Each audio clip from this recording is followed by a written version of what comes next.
Hey everyone, thank you for coming on. I'm excited tonight because I got my friend, and we got a colleague. I forgot that we did like two preaching rounds ago. So all of us, but excited to have the Reverend Naomi Washington Leapart. I'm just grateful for her presence. Just to give an intro for people who may not know her, I know some of our audience members, y'all faithful people may not know her. We love you guys. So just to give you a little bit, and I really like she is a professor at Villanova. Um, she also is the curator of Salt, Yeast, and Light Incorporated, which I'm going to ask her some questions about. Just a brief question. And it curates spaces for theological candor, disruption, reflection, transformation, and public action, which is one of the reasons why I'm glad she's here tonight, because that's what we do, especially the disruption. And it's a graceful disruption, how we provide it. And it exists to support individuals, congregations, institutions, and groups in the work of radical inclusion, courageous spiritual practice, and faith-rooted advocacy. So these are the things that she does outside of all the other stuff. I mean, she worked for Philadelphia. That's what I like to say. She worked for the whole city of Philadelphia. I like to call it. And has a beautiful spouse. Her spouse is just as great as she is, and has a daughter. So all of the stuff she does, I don't know how she does it, and it's all like in one day. Like she does this every day, right? Pray for me. Pray. To the platform. So I mean, all in one day. Look, they smiling because they like, yeah, look, all of that in one day, right? So I brought her on. I told Zay, I'm bringing her on. So Zay was like, I know you are, because as soon as he saw the question, he was like, oh Lord. And I was like, is God still able? I said, what? Yes, a wonderful question. And so, before we get into, I do want to ask you about, how did you come up with to curate, or where did that come from? Because that is 2 years old, almost 2 years old. Yeah, Um, probably yeah. as long as we've been in pandemic. Okay. And so, where did you get salt, yeast, and light? Like the yeast is what really gets me. It intrigues me. So where did that come from? hmm Well, good evening, everybody. Hey, I'm so grateful to be in conversation tonight. This just plucked from the book, right? We are called to be the salt, and the yeast and the light. So it's really that simple for me, that we we are called to introduce flavor and and I would say meaning, seasoning, spice, nuance, right? Where there is none, where it's bland and boring and flat. Um, we're called to sort of rise like he's be the agent that is introduced to make the thing rise, to make the thing edible, and then to be the light of the world, right? To shine light in places where the status quo would rather us stay in the dark, to light the way for those who are stumbling, to find their faith, to find their joy, to find their God, right? So that is just plucked right from the book, and inspired by my mentor and friend, Reverend Lanice Pinkard, who we were in some meeting or some Bible study or something, and she was like, Salt, yeast, and light. That's all. Salt, light, and yeast. Or there's some kind of way she just rattled it off, and it was like so clear to me. Like, yeah, that's what I want to be curating spaces where people can figure out how to be the salt, how to be the yeast, and how to be the light. So, Well, yeah. I love it, and I love it because we challenge the notion. I grew up in the country, so you go to Galatians and you read about yeast. They want to make it bad, but no, I mean Mm, it's gonna level up, make the bread rise. So, just again, the notions that we don't see in the spaces that have been curated. So, at the end, we'll have Naomi put all of her information up if you want to follow up. But tonight, we're about to get into this conversation, about to get into this Bible study. Zay's mama says it's a podcast. We're gonna, whichever one we call it, whichever one we calling it tonight. So we're gonna add to it. So literally, we just got one slide tonight, and that's it. This is the verse. These two verses. So I said something today. Some of y'all probably was looking for Jude 24 and 25, but it's just one chapter. It just wrote one little. um, and so I'm gonna read this, and then we about to go. I need y'all to chat it up in the chat tonight, because this is one of those where I mean, people. Naomi, on your page, people was like, "Where was one lady?" She was like, "What you mean? Is God still able? God is able to do all." I mean, like she was mm, going in. mm, I don't think she was recognizing or seeing where you were really trying to go with that, or and I want us to go wherever you was trying to go with that tonight, because we might be wrong too, and my thought might be wrong. So here we go. mm. Now to him, now to her, now to them. I'll make everybody happy tonight, but this is what the text says. Now to him, because that's like we say it in the church, who is able to keep you from falling and to make you stand without blemish in the presence of his glory with rejoicing. To the only God, our Savior, through Jesus Christ our Lord, be glory, majesty, power, and authority before all time, and now and forever. Amen. This is a benediction in Jude. I mean, they're closing out this letter, and then the writer comes in with now unto him. That's all like got excited in the pen. We've been sitting in a 400-year pandemic, and we just learned how to thrive through it. I'm a trauma therapist, so if you sit in trauma for so long, Resma Manicam said when you sit in it for so long, it just becomes culture. Like that's just what we do. That's how we Right, living. right. So and then you got the YTs that came through, and they like, oh my God, I didn't know this was really happening, but it's been happening the whole time. And then COVID got us locked down. Anybody that's cooped up in any place, it's gonna pop. So and the world popped, the entire world popped. And so here's this question, because not only that did it pop, but then death just kept happening. Issue just kept happening, things just kept happening. And so I rather enjoyed the question, is God still able? And I immediately thought about this verse. Um, and I went to study Jude. And so, let's throw it in tonight. What were you really asking, Naomi, when you said that? Yeah. So, um, I want to name right away that might be some folk who ain't gonna roll with me after this, and that's all right. That's really okay. Um, I, for a long time now, have um, rejected the pat theological Explanation. explanations that we church folk offer in the wake of tragedy. That God has a plan, that this is God's will, accept what God allows, as Karen Clark sang. Um, and it, for me, goes back to the weekend that my father died. I had just started seminary. It was my first semester in seminary, a couple of months in, and I talked to my father on a Saturday, and Sunday morning he was gone. Um, and not only did his sudden death shake me to my core, but there were some responses to that death from people of faith that were offensive to me. I'm gonna use that stronger word. Um, Someone said, well, God must have just wanted him more than we did. And I was like, what? You know, and so I had to, if I was gonna remain faithful, if I was gonna continue to walk with God, I needed um, a different worldview um, about God's role and activity in human life. And I also went to seminary right at the beginning of the Black Lives Matter movement, the, the official, when the hashtag was created.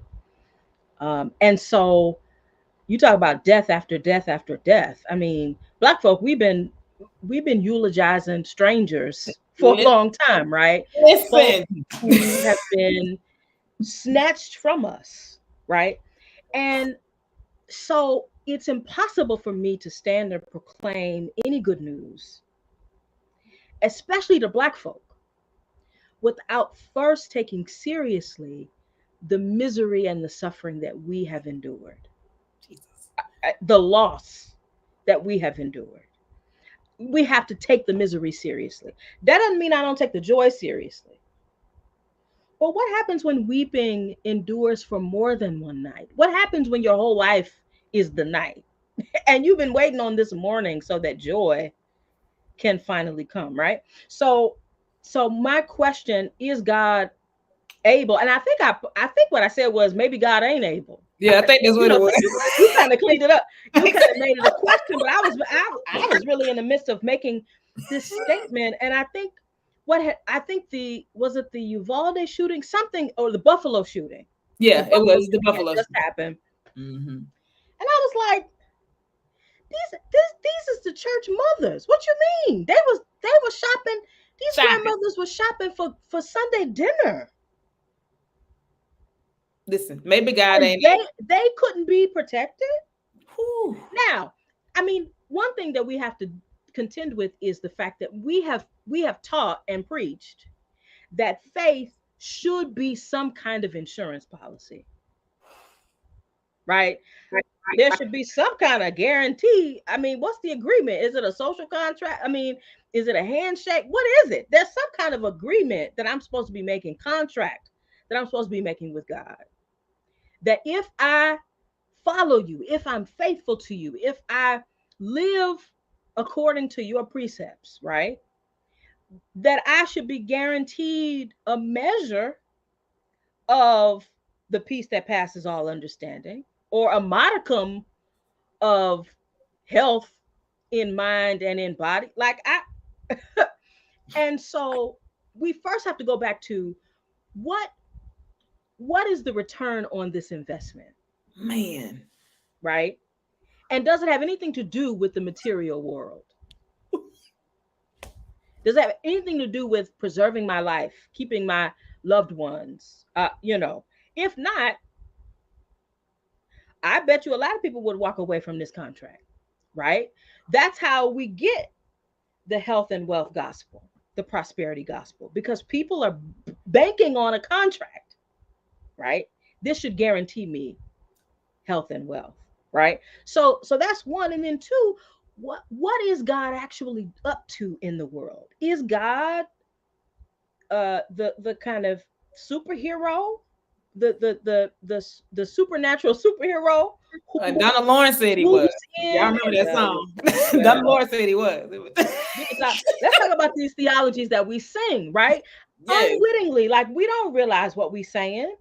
Sometimes it sounds good. That chord hits right? But we do sing that, you come from royalty, right? There is a king in you. Well, that should afford me some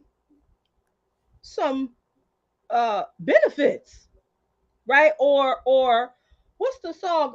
The blessings of Abraham. What's that song where you talk about the your royal inheritance, right?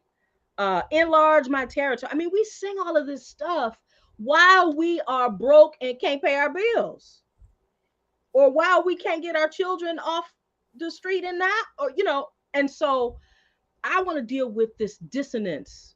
How is it that we can sing and shout and proclaim and declare and decree, but our lives don't reflect that kind of material gain? Well, I want to go back. You said something that was powerful. Like, this promise is supposed to guarantee this forward moment in life, is how I understood that.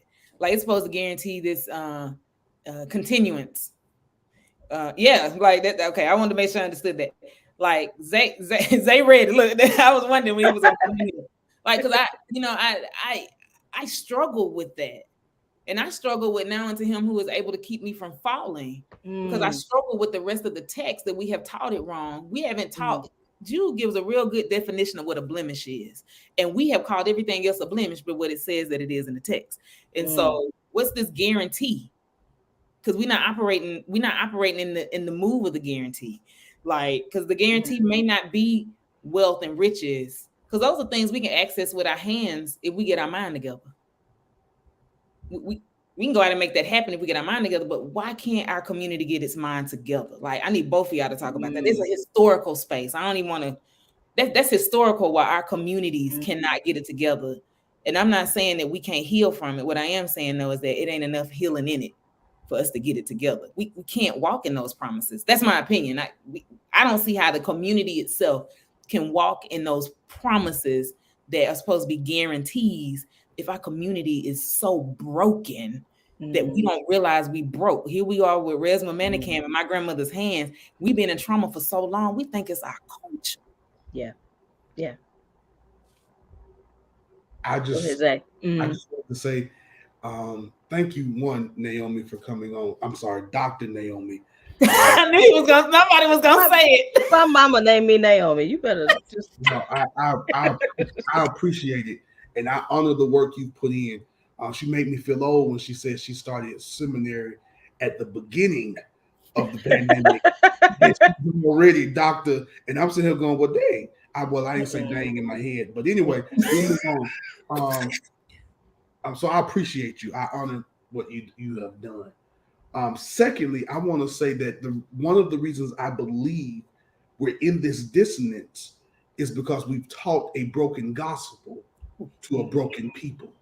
Mm, So, and the reason that the gospel is broken that we've taught is not because the gospel itself is broken. It is because we've left pieces out of the gospel and we have broken the gospel so that it makes us more comfortable in our brokenness. What do I mean by that? Let me take it a step further. White folk did what they did with the gospel so that they could remain in power and taught us this gospel. And we accepted it because we were already broken and it made us comfortable until others begin to challenge what the white folk told us. That's why we have black brothers and sisters who like to say that the gospel or that Christianity is a white man's religion. It is because they don't understand the work and the power of this black gospel that empowers us to move beyond where we are. That's all I'm saying. And I know Naomi is going to probably unpack that even more. I I'm know just that gonna pick up. we're going to unpack that even more. But that's Mhm, how I see it. Is that mhm, we have broken the gospel and we sell this broken gospel because we argue about and Naomi brought it up. We argue about prosperity gospel, which in and of itself isn't wrong, but it's broken because they don't teach a totality of the gospel. mm, Am I making sense? mm. I hope I'm making All sense. reward, no risk, right? All Oh, reward, Oh, no risk. oh, Yeah, oh, yeah, I'm yeah. hitting it. I mean, and I'm picking up on what you're saying. Like we we tethered ourselves to the good news that traumatized people needed, right? What is the good news that traumatized people need? yeah. That you are more than conquerors. Uh-huh. If you name it, you can claim it. If you see it, you can have it, right?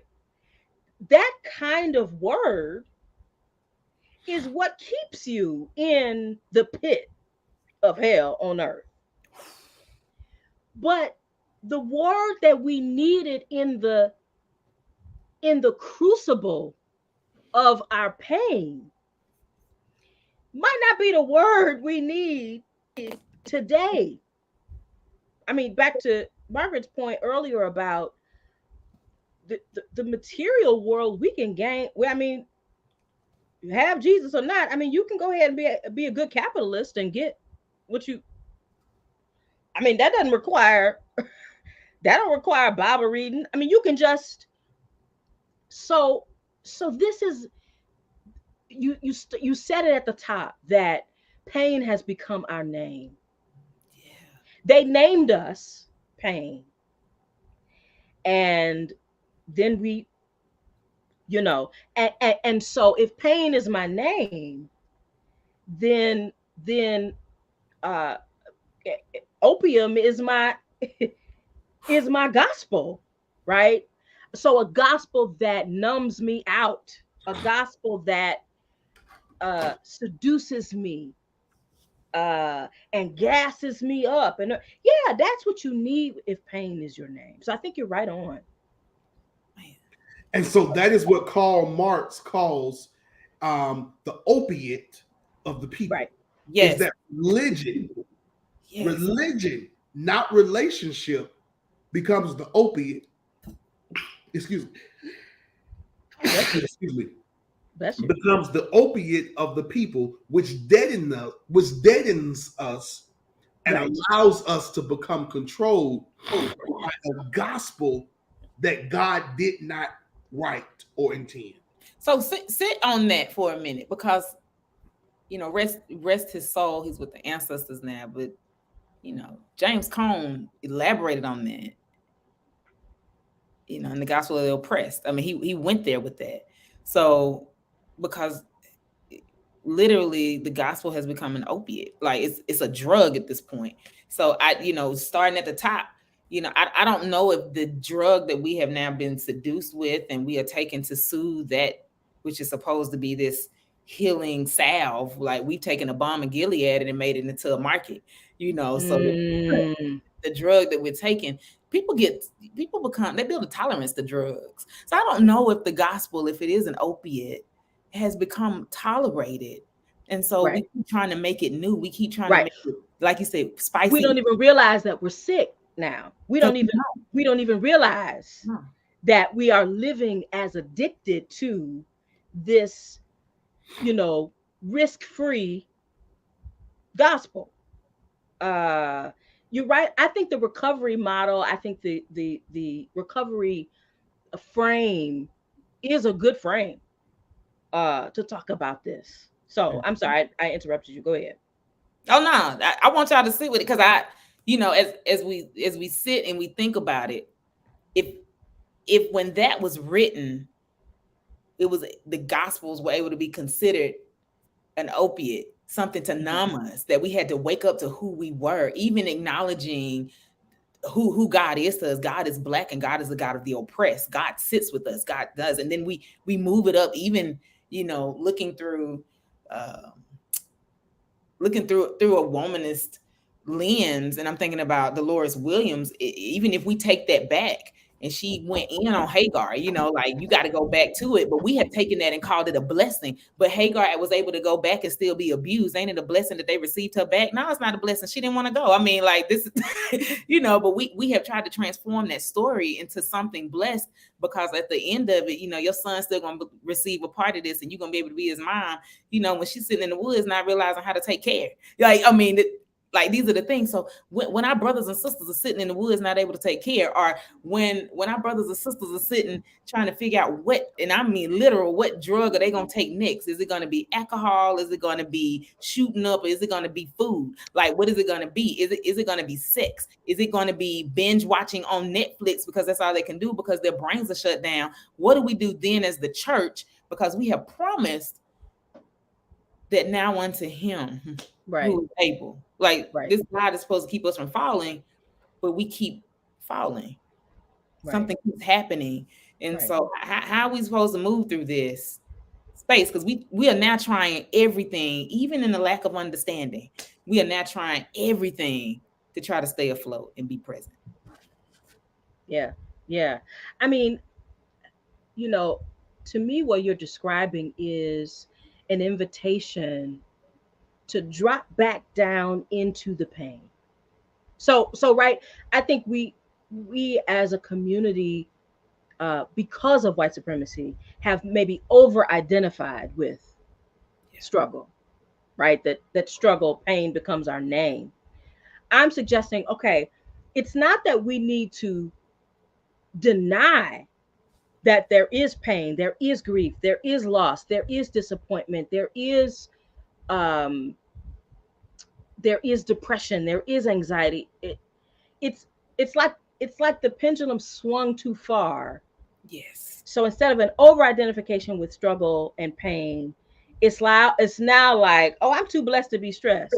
But honey, you stressed. You Ain't stress. no problem with saying I'm overwhelmed, you know. So Yes. it's not the complete denial of Yeah. the pain, but it's like putting pain in right perspective, right? Yeah. Dropping down into the pain. That's why I teach Do Black Lives Matter to God. It's a course on suffering. Yeah. And I say to students day one, this is a course about suffering. So if you're a person who like don't want to talk about that thing that makes you, or your own personal losses, what's at stake for you, this might not be the course. If we don't want to tell the truth about where we are, how can we look toward a victory? Yeah. Right? Because we can't. I'm working on a project um where I'm talking about how we have now taken theology and it's become trauma inducing. It just keeps repeating because we don't acknowledge Mm, pain. And so when we won't move into a trauma informed theology, like mm, this happened when you're reading the text, that text was written. I truthfully, on this show, we real. Like everybody been in seminary. Some of that stuff you sitting there like, so that show look like Greek mythology, right? But it's in the text. We believe in it. The church is saying it. They admit that happened. There is the informed space. So now, how do we take care of rape victims? How do we take care of yeah. individuals who have been forgotten? How do we take care of individuals in the community where the community has chained them? They are now the sideshow. They look like the money. Mm, How do we do that versus treating it as induced, and we keep treating people like they the sideshow? Like, I'm gonna keep laying hands on you every week because you like the Bobo doll. So come on up. mm, Go out. mm. You are the attraction. Trauma becomes our business model. It is our Yes. business. Right? We Yes. need to, because who we gonna lay hands on if you don't need to be delivered from something? Like how we gonna? And so that means we manufacture trauma, right? So you bring my queer body into the church and you lay hands on me because I need a trauma. I need a thing and prayerfully a thing that ain't going nowhere. Whew. So, my womanness, you know, I I so that becomes the perpetual thing I need to be delivered from. Or my queerness needs to be. So we've gotten so good to the point where we manufacture pain in order to be legitimate. And I'm like, I mean, you might have grown up in a Baptist church like mine where it felt like people were saying, "Oh, you ain't never been through nothing." Yeah. Oh, you Like touched. like in order to be up there giving the testimony, you had to have this laundry list of like you used to be on crack. And then you had and I was like, well, so I don't really my whole my folk love me and they put me in the almost like you don't feel legitimate enough unless you have this kind of story to tell. Now I'm not knocking having that story. If that's your yes, but the story doesn't get you in the door. Like the story is not the key to get you in here and make you legitimate, right? So yeah, I think our relationship to trauma has been malformed because of white supremacy, and then some internalized shame that we got to deal with too. This is why we love the cross. Whoa, Uh-huh. boy, Yep. don't make me throw something at you through the computer. This Don't is break why we because the cross legitimizes our trauma. Yeah. One of the I'm not going to call his name because I actually love what he said, and I think it's fine. But I went to a particular social justice conference, and one of the speakers was from South Africa, and he was a great theologian who helped to create the processes that Nelson Mandela used to liberate Black South Africans. And he asked this question. He said, "Where are your scars?" Where are your wounds? And he said, when you get to heaven, God won't ask you about your money, your cars, your family. God is going to ask you to show God your wounds. And so we went in. We went I was up. there. We went in. I was there. We went in. And he dumped the house to the point to the next speaker couldn't even preach. And she didn't do as well as she's known to do because everybody was still shouting about. You telling the whole. Oh, you took me right back to the. Yeah. And so, because they were shouting about the wounds. And so we use the cross to say that if we hadn't been through nothing, we can't preach about anything. Mm-hmm. Mm-hmm. When in essence, it is the grace of God that allows us to preach the gospel of God so that we shouldn't have to go through it, because the cross causes us to be victorious over the circumstances that we don't have to go to. It's like we sing Jesus paid it all, but we really don't mean, like, we think we should have to pay a little bit. Let me put something on that. So Jesus didn't pay it off. Jesus discounted us. Jesus put the down payment on the. Jesus put a deposit. Yeah. Jesus was a coupon. Jesus was a coupon for what we're dealing with. Jesus gave us a coupon.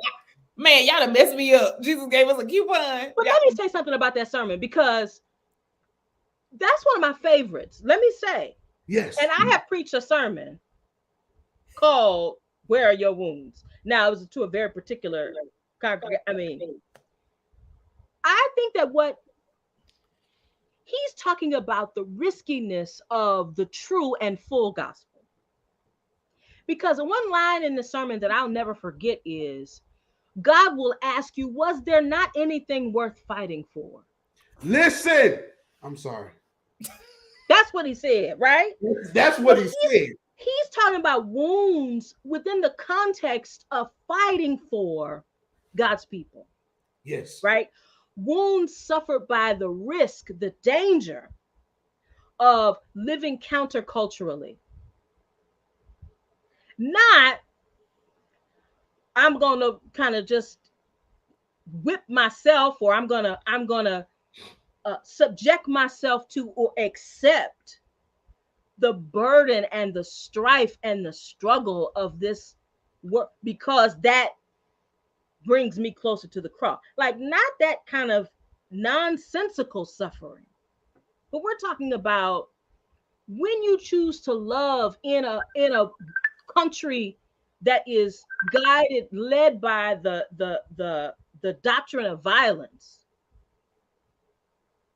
You're gonna lose some friends, you're gonna make some enemies, those are the wounds, I think, that God is gonna be checking for. Like, you ain't even suit up to go play. You ain't even you ain't even practice, right?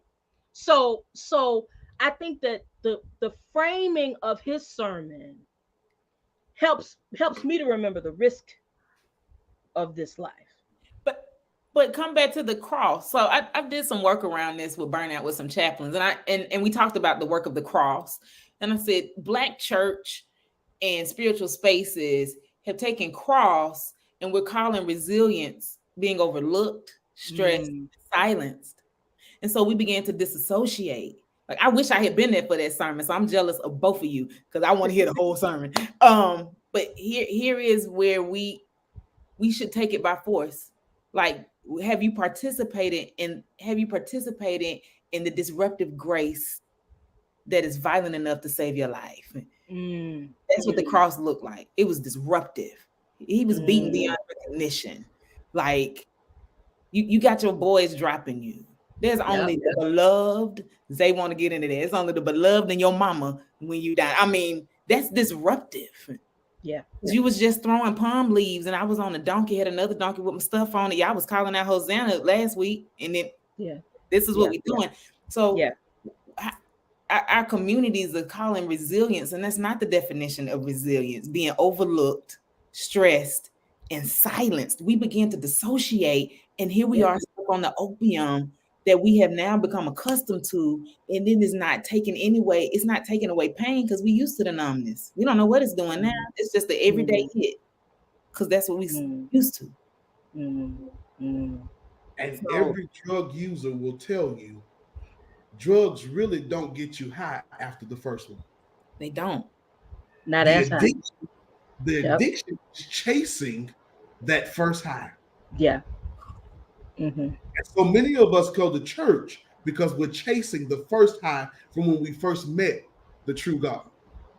And the church has deadened us to being able to experience God in a way that allows us to move beyond broken theology. Yeah, I love that. I love that, trying to get back to the God you first knew. Like this idea that if my first introduction to God was God plucked me out of the Reverend Dr. Sherry said in the plucked me out the ditch. They used to say the muck and the miry clay. Listen, right? The deacons would get up there, right? So if that's the God you first met, then that seals. It can seal the kind of relationship you have with God from now on. I can only relate when you pulling me out the muck. So I need to find me some muck. Right?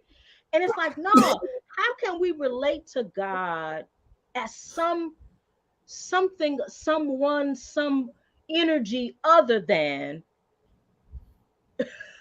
right, saving me from the crosses of my life? Like, that's, what, how about, the joy of the Lord is my strength, right? Where is the joy? Where is the gentleness? I'm working on a sermon about gentleness, and thinking about, my wife sent me a Facebook post somebody wrote about how she defined strength. She grew up being taught that strength was how much you could endure, how much you could lift, right?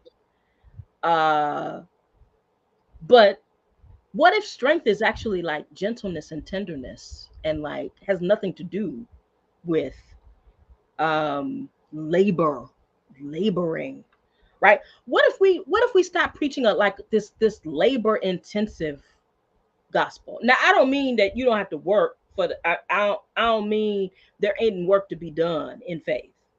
But what I mean is, like, we're preaching a gospel that requires one to be burdened and and it's like, what? And we wonder why people ain't come. Why would I want to come to the church and y'all don't talk?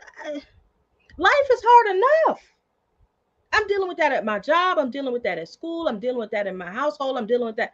Like, why come to church and be told that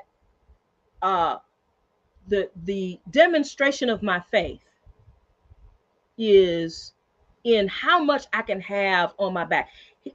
He knows how much you can bear. That's the song. What? I mean, I don't want a God that's just piling on. That's not helpful. Not for black folk. That ain't helpful for black folk, right? Because the world is piling on.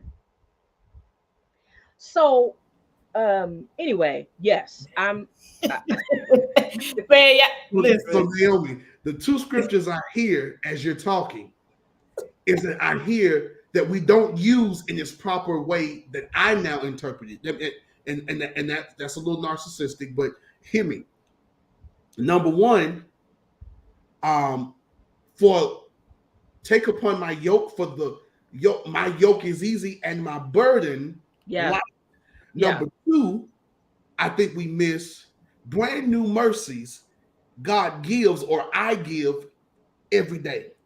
And so I think we get so stuck in this struggle because we really don't understand that God is saying, yes, I got you from this place. You're chasing the muck and miry because that's how you first met me. But brand new mercies I do every day. There's a new experience if you're willing to open your eyes to see me in a different way.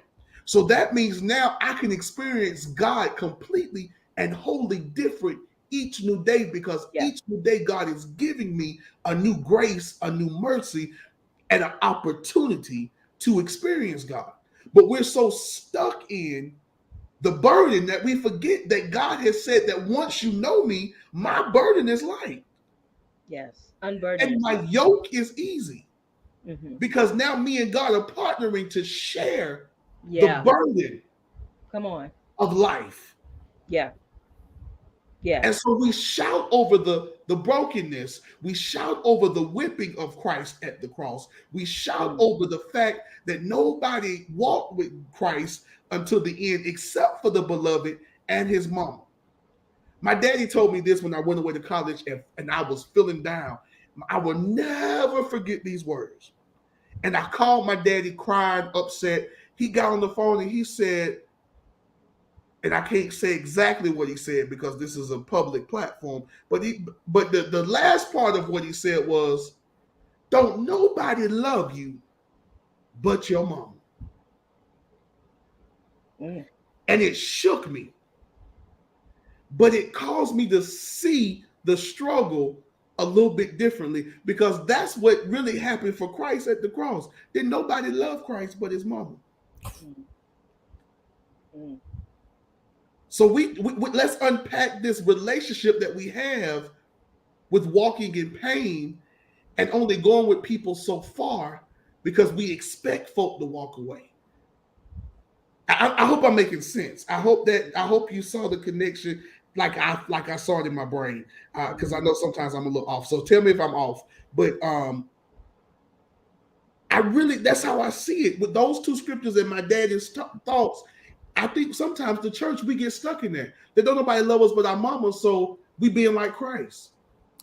And so we reject people trying to love us. Yes. And we reject because it's a valorized position to be all by your lonesome at the cross. Thank you. Ain't nobody. Yeah. No, I got you. You put it together for me. Thank you, man. I got you. But I got a conflict there. Because in my opinion, white supremacy has already washed away the beauty of this text that we have, that we call Holy Bible over here in Westernized society. These 66 books, if you under the Apocrypha, add that on. Because we left out a whole lot of the word. Like it's a whole lot that we didn't add on. And it has washed over to tell us particular scriptures only pertain to us. We are not in the chosen, and then we have to fight for that. And we have bought into that. But we quote Isaiah 61. But I don't know if we really honor that we can remove the spirit of heaviness with this true praise. Like actually that's the call of what this word is supposed to be coming to do, right? Like the spirit has come upon me so that I can preach the gospel. This is what Isaiah is saying. So this is what's there. Like what is that we have now taken the spirit of heaviness and adorned our necks with it, and we call that holy. And we held on to it because again, the white supremacist space has told us the more weight you have, the more honor you get in this God space, because you're supposed to suffer.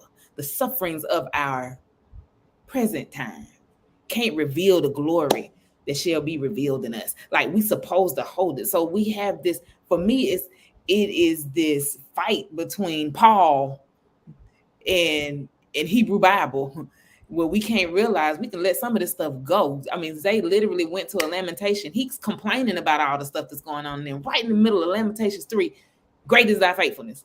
Like, I mean, the whole thing is a complaint it's a state of mourning.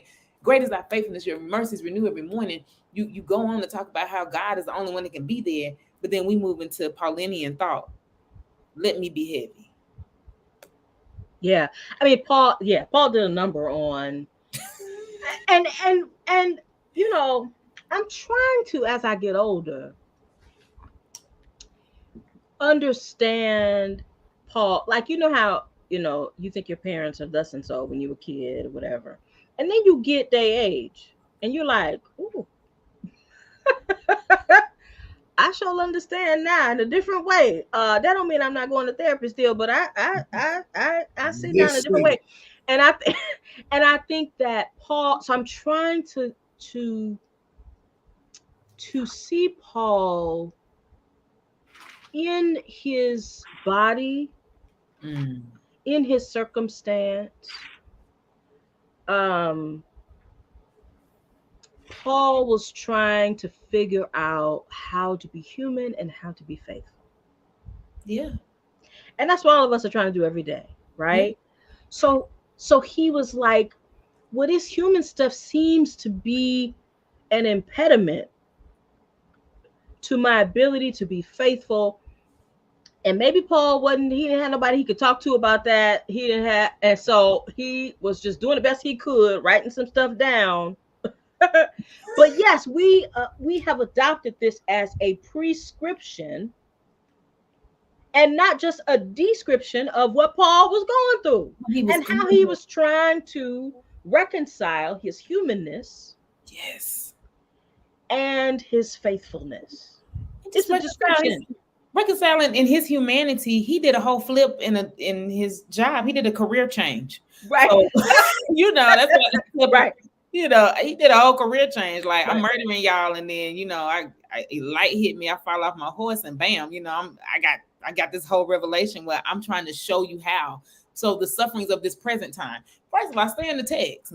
That's suffering right then. He is suffering. Like, he is really trying to figure out and grapple. Last week, I had all this power. I could command everybody to die that wasn't walking with us, and people, they would go murder him. And then this week, y'all coming for me. It almost sounds like, the week before the cross. I mean, just right there, like I could. So here's this.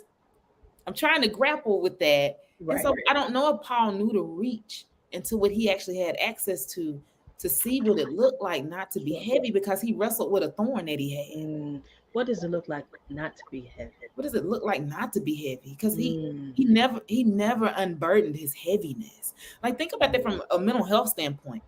He never unburdened the heaviness, and you're writing to all of these places that are planting, and you never unburden your heaviness.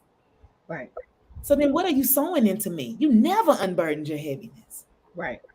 and he couldn't because the people were so addicted to pain. They loved his burdensomeness, so he couldn't give it to them.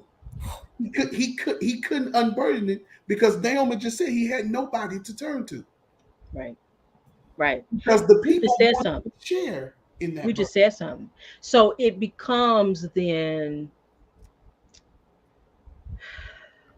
I mean, y'all got me thinking now about Paul in kind of pastoral leadership as a mirror to contemporary Black pastoral leadership. Yes. I'm burdened. I ain't got nowhere to put this.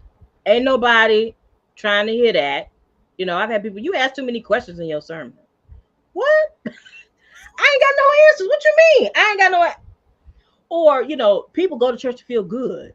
Well, I'm so sorry that life is not just saccharine sweet. Like, that ain't. And so I'm going to speak to the totality of the human condition. But here we have a pastoral leader who won't attend to his own heaviness and is sprinkling that all over in the letters. And then if there was a moment where you get from God, my grace is sufficient. You don't need to, you get this kind of, this might be an entry point into something that's not heavy. you have now conditioned the people. You've cultivated the appetite for the heaviness. And so now you got a decision to make as a pastoral leader. Am I going to change the menu and then lose customers who don't want what I'm serving now? Or will I continue to perhaps preach the things I don't believe anymore? Well, how do you get paid?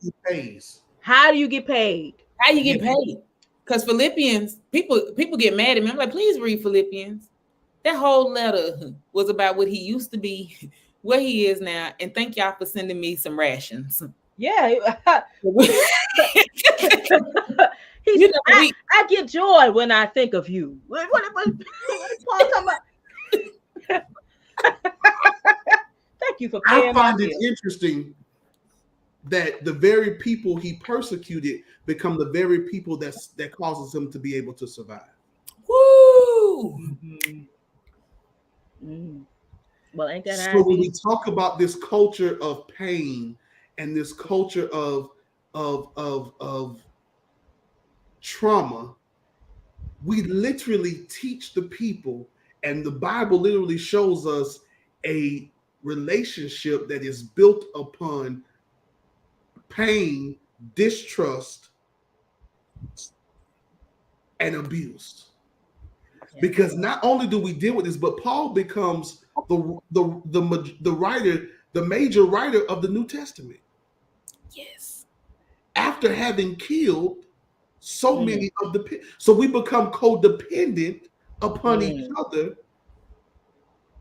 Somebody said, yep. And codependent upon this breaking that we don't have. And so let's put this back into context with our question. Is God still able? Is God still able to break us? Is God still able to heal us? Yep. Is God still able to make us and to form us? For in thy mother's womb did I form you and I knew you. So is God able to do that? Or are we still looking for a God that's going to let us be shipwrecked and broken and bit by snakes so that people will know that we are of God? Because the text says that when the snake latched on, they thought he was a demon or a witch or evil. But then when he looks at the snake, shakes the snake off. We're still talking about Paul, right? And fire, the way he must be of God. So I got to endure snake bites in order for folk to see God in me. My mind. My goodness. So how do we see God, and what do we want God to be able to do? That's what I'm saying. Like, we have to reconsider the very nature of God. Is God trying to teach us? Does God use what I say to my students, pain as a pedagogy? Good God.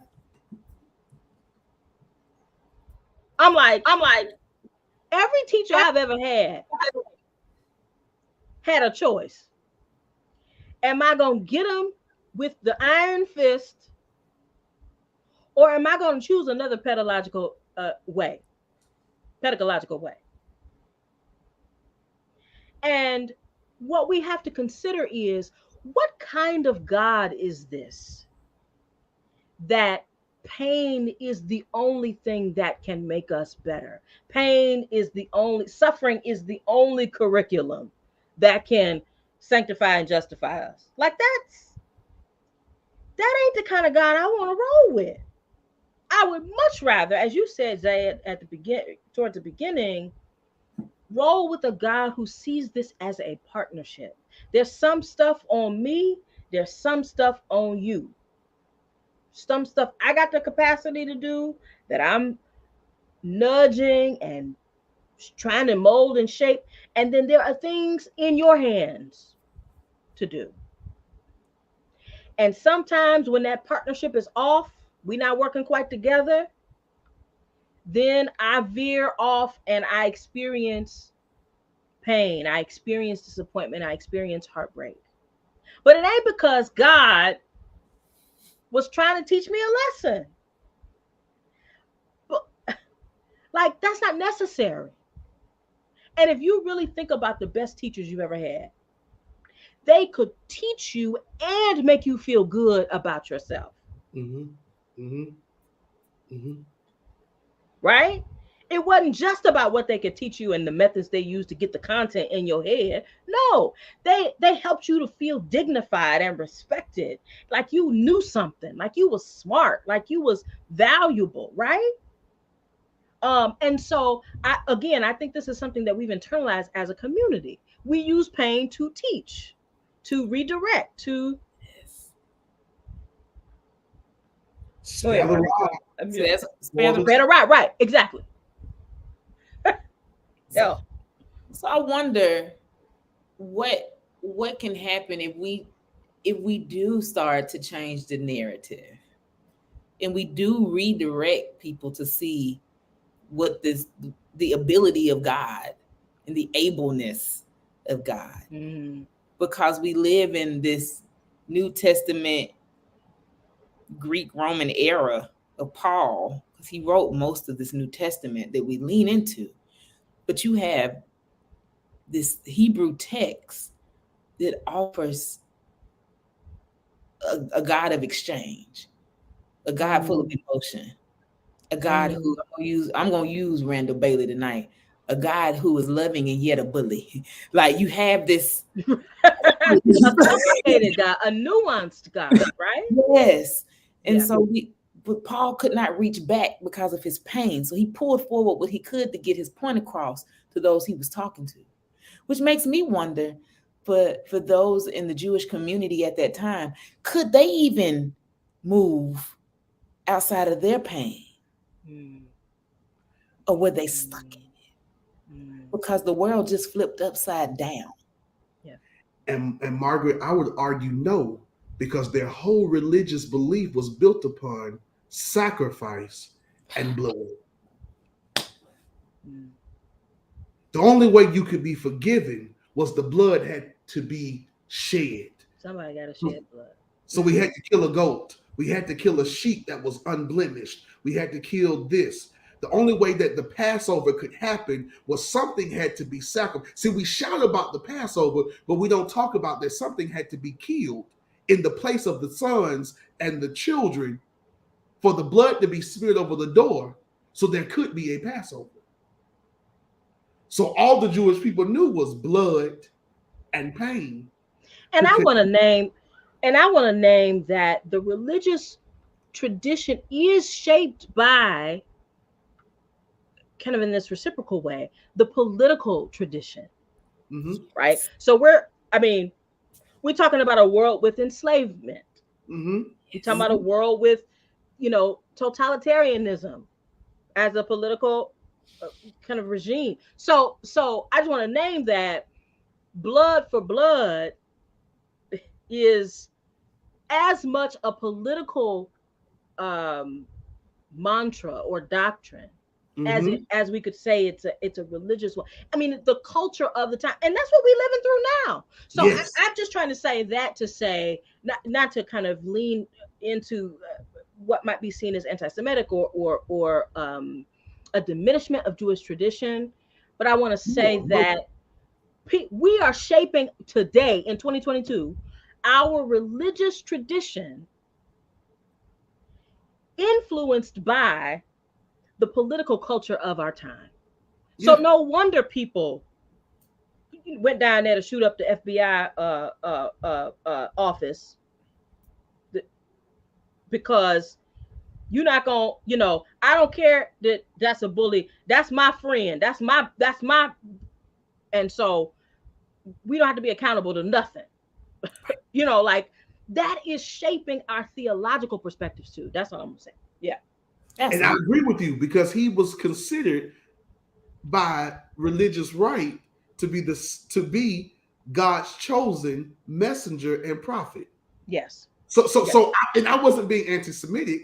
I'm just saying, when we look at this, and yes, you took and we put this in context, this religious experience that is Christianity, that is Judaism, has been rooted in this pain. Because you got Buddhism in the East that is the exact opposite. It's rooted in peace and not destroying life, not even And a the cow. Yes, impermanence of yes. like that stuff. Listen, So when we compare these two Eastern religions to this westernized religion, we see that what you say is true because westernized religion is shaped and is formed in the iniquity of politics. well, So this is what I'm about to do. I'm about to mess both of y'all up because we done hit our hour, and that's what we promised these people. I want y'all to keep talking. Oh God. Zay, you just loaded everybody down. This is what Zay do at the end. This is how he wind down. Is he wind everybody up? Then he send people home thinking. He do this every week. Who gonna the iniquity of our politics? That's what you just said, yeah, Zay? God. yeah, yeah. Wow, So that's it. That's it. God. Well, dead air. I used to be a VJ, so dead air. They would be like, "Hey, you costing us money. I got, yeah, I gotta talk." But this ain't that space. Listen, I'm looking. Um,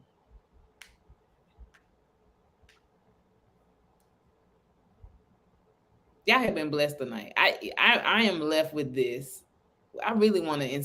I really want to dig deep into that pain as a pedagogy and how that looks with this iniquity of politics.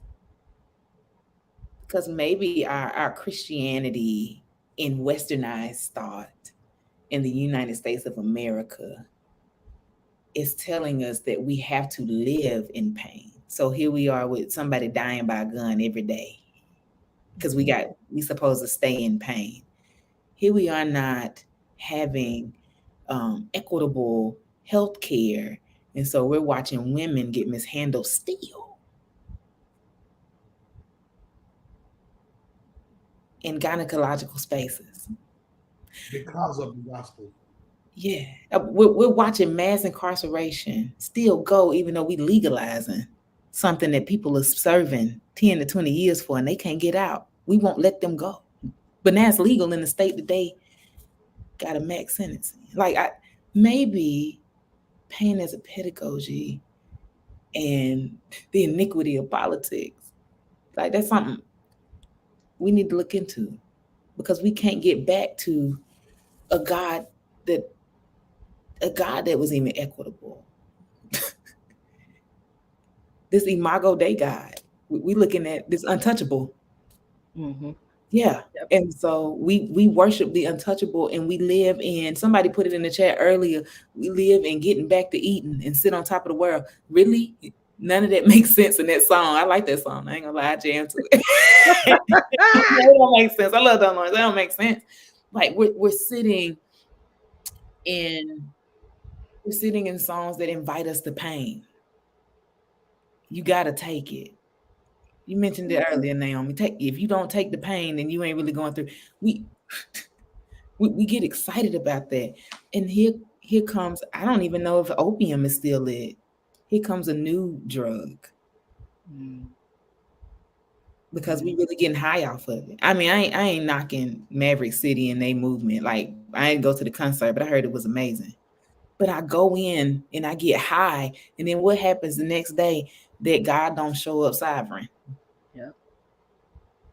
And he don't show up as Jireh because my lights just went on because I put $25 on this concert and I ain't paid the rest of my bill. I mean, so what happens? Because you're supposed to suffer. You sit in the dark. Zay, I'm done. Anyhow, you sit. That's it.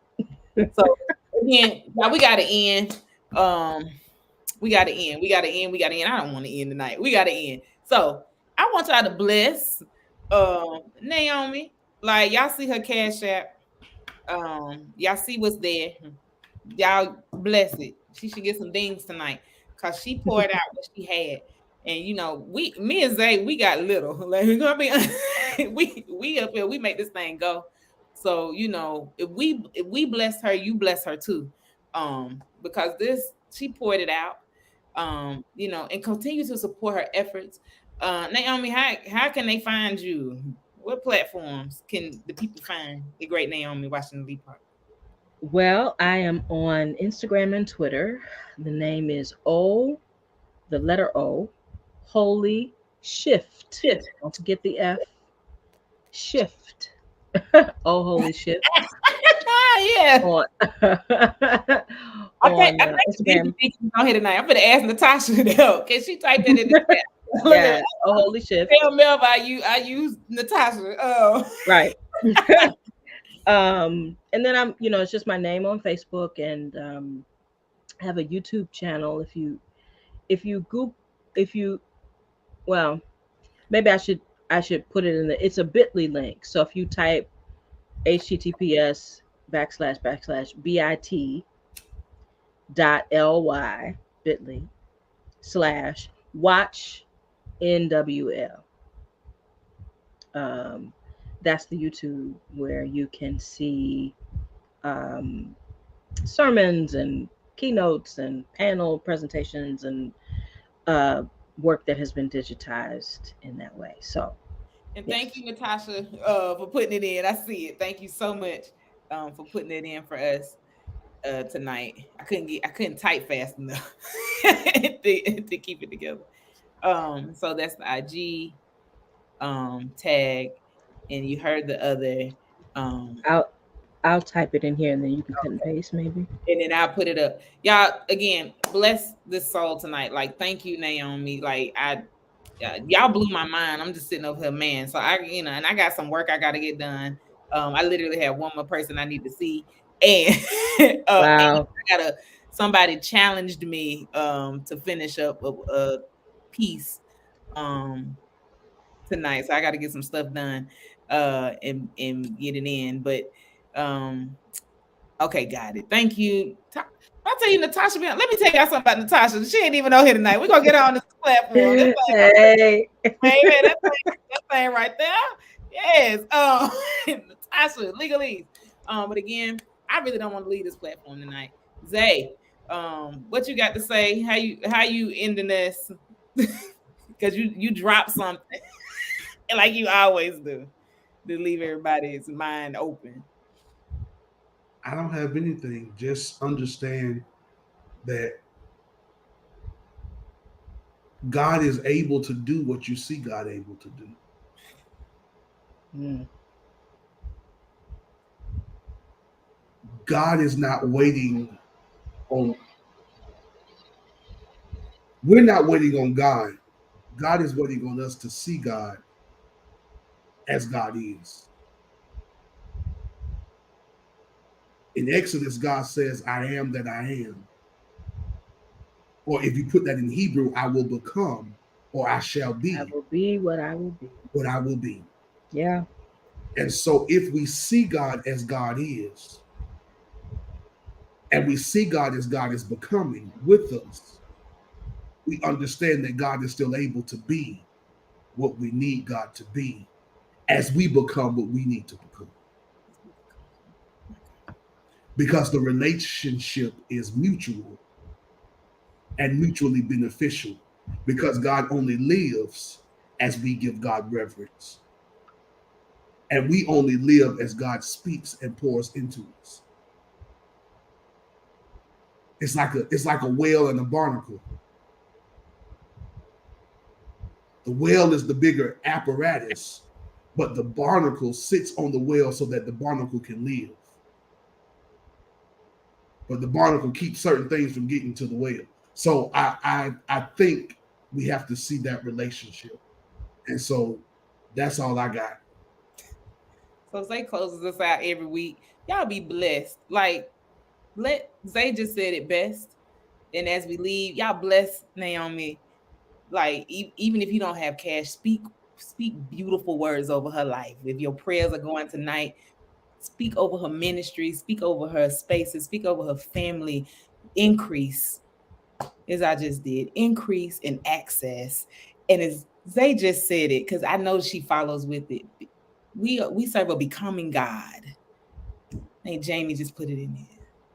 We serve a becoming God. And if we serve a becoming God, that means we're still becoming because we made in the image of God.